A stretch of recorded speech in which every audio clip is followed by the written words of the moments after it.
Ek praat soms met my skoonma en die ouer mense. Hulle is nie altyd so tegnologies ingestel soos ons nie. En hulle wil alles so suiwer Afrikaans hê. En ek praat toe met skoonma en sy praat toe oor die AI.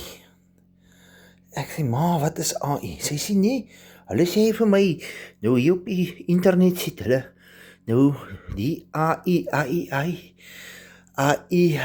Artificial Intelligence, maar jy weet, ek hou nie van Engels so goed, ek sê weer Afrikaans.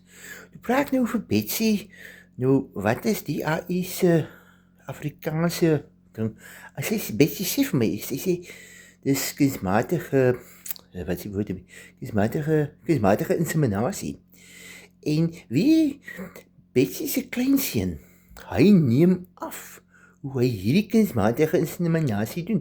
Hy neem af as hy kunsmatige inseminasie doen, en dan sit hy dit op die internet, op Facebook, op YouTube, en op die Twitter ene. Hy sê, en dan like die mense, hy like dit, en hulle sê, nou, moet jy versigtig wees, ek lees op Facebook, en so dit moet waar wees, want alles op Facebook is waar, en hulle sê, nou, die mense doen kunsmatige inseminasie sommer in die koerante al. Jy wil nog lees en dink jy dit is waar, en is dit kunsmatige inseminasie. Selfs presidente en mense van die wêreld sê, kyk, dis alles kunsmatige inseminasie.